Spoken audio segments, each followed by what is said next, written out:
Imagine this. You're drowning in debt, every paycheck disappears the moment it hits your account, bills are piling up, collectors won't stop calling, and no matter how hard you try, there is no escape.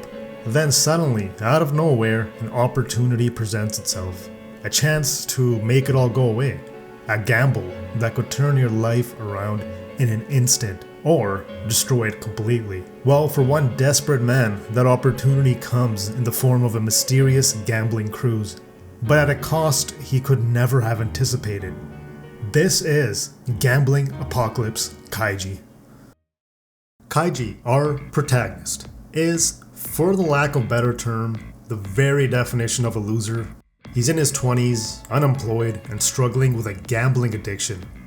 Kaiji sort of drifts through his days, fueled by this frustration and convinced that the rich are to blame for his misfortune.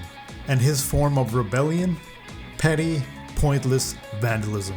Slashing the tires of luxury cars, swiping emblems like they're trophies, small, fleeting victories against people who don't even know that he exists. Oh, and when he does get his hands on some money, does he use it to turn his life around? Of course not, that would make too much sense. Instead, he burns through it on cigarettes, alcohol, and naturally, even more gambling. This vicious cycle continues for 2 years, if not more, until a mysterious man arrives at his doorstep. The mysterious man names himself as Endo. He informs Kaiji that he has inherited an outstanding debt, which is now owed under his name. Endo gives Kaiji an ultimatum. He presents him with two choices: spend the next 10 years repaying the debt through grueling, back-breaking labor, or board the gambling ship Espoir for a chance to wipe it all clean in a single night. However, there is one catch. Endo explains to Kaiji that he only has limited seats available for this cruise, and that if Kaiji does want to board this gambling ship, he has to make up his mind as quick as possible before all the seats are taken. Kaiji's mind races as he weighs the pros and cons, torn between the crushing reality of labor and the dangerous allure of the gamble.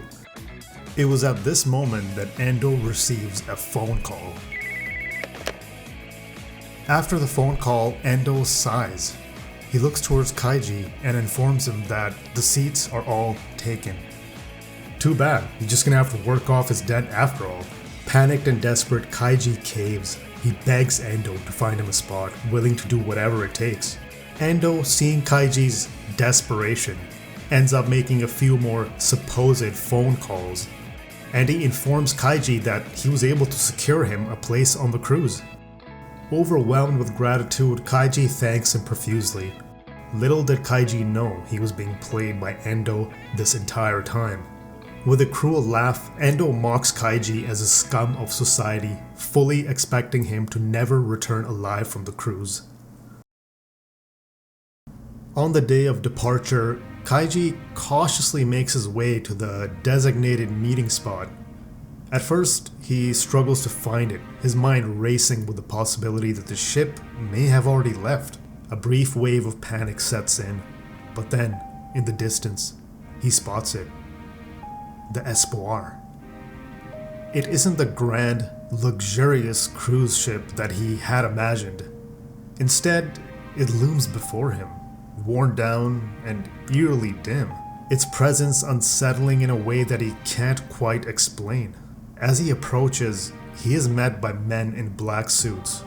Without hesitation, they begin searching him, taking his fingerprints to verify his identity, and with each passing second, the weight of the situation presses down on Kaiji. A creeping sense of unease coils in the back of his mind, whispering doubts he tries to ignore. But it's too late. The doors shut behind him with a heavy finality, and the Espoir begins its journey into the cold, dark sea. Kaiji has stepped into the unknown, and there is no turning back now. So by now, I'd like to think I've piqued your interest enough for you to pause this video, head to your local bookstore, and pick up the first volume of Gambling Apocalypse Kaiji. But if you're still not convinced, if you're holding out, then perfect. Let's talk more about Kaiji. No, really, Kaiji himself is what makes the story so compelling. To put it simply, Kaiji is a doomer. Well, sort of. Case in point, he embodies the struggles of modern men who feel isolated and directionless. Many are unemployed or stuck in unfulfilling jobs with no clear future, and Kaiji is exactly this, which is why this manga feels more relevant now than ever. Now, one of the most common complaints I've seen about Kaiji's character is that he cries too much. Some readers find it off-putting, saying it makes him weak.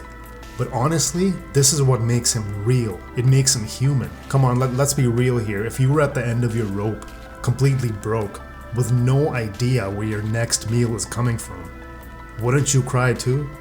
Would you not feel hopeless? Kaiji reacts to situations the way any ordinary person would, especially when faced with life or death stakes. He panics, he breaks down, he second guesses himself. And that's what makes us resonate with him even more. You don't just watch his journey, you feel it, his struggles, his desperation, his fleeting moments of hope. You want him to succeed. You need to see him win. And trust me, this manga will take you on a roller coaster of emotions before that ever happens. If you've made it this far into the video, you're probably wondering, what is up with their noses? Well, you can thank the genius of Fukumoto Nobuyuki, the original creator and the author of the series. But seriously, why are the noses that big? I wish I had an answer. Every time I recommend this manga to someone, they take one look and say, "Bro, what's wrong with their face?" And for some reason, that's enough to make them drop the series, before even giving it a chance. I mean, really? Is it that bad? Well, alright, maybe you have a point. But in all seriousness, this art style works. I mean, at first you kind of question it, but after a while you can't imagine Kaiji looking any other way. It gives Kaiji a visual style that's unlike anything else, and honestly, it perfectly complements the dark, dystopian world of the story. So I wanted to take a brief moment to talk about the anime adaptation, which I genuinely believe is worth watching, even if you've already read the entire manga. Heck, honestly, if you've never heard of Kaiji before, I recommend just hopping straight into the anime. Why? Because the anime takes the atmosphere of the original manga and cranks it up to 11. The sound design, the music, it just creates this morbid, dystopian world that makes you feel the weight of every gamble, every risk, every moment of sheer desperation. And for those of you that have seen the anime adaptation, you know exactly what I'm talking about. 黙れ。ぶち殺すぞ。ゴミベラ。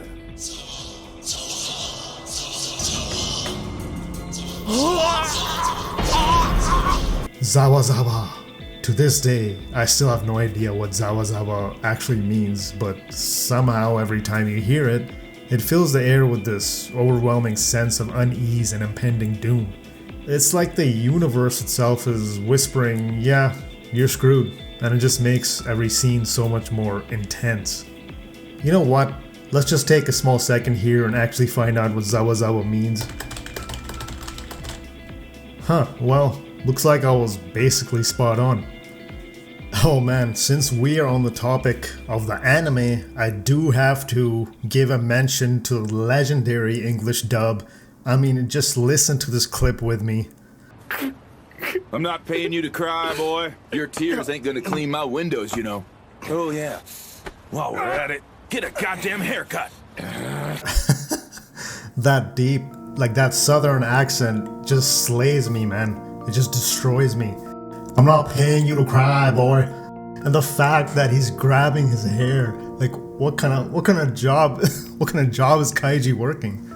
As you can see, it's legendary for all the wrong reasons, but I highly recommend checking it out afterwards. First watch it subbed. Don't ruin the show. Watch it subbed first. And that is Gambling Apocalypse Kaiji, a manga that isn't just entertaining, but one that hits hard. It's raw, it's intense, and painfully relatable, which is why it easily earns a spot in my top 10 manga of all time. Fukumoto created something truly special with Kaiji, and if you haven't read it yet, this is definitely the sign you've been looking for. Now there's definitely a lot more things I do want to discuss when it comes down to gambling Apocalypse Kaiji, but I couldn't fit it into this video, so in the future I may consider making a part 2. But for now, I kinda just wanted to get this manga out there for those of you who haven't heard about it, and it's definitely something that's worth checking out. But seriously, thanks so much for watching, guys. If you enjoyed the video, be sure to like, comment, subscribe. It really helps out the channel, and let me know your thoughts on Kaiji down in the comments. But anyway, this is your host, Rich Taku, and I am signing off.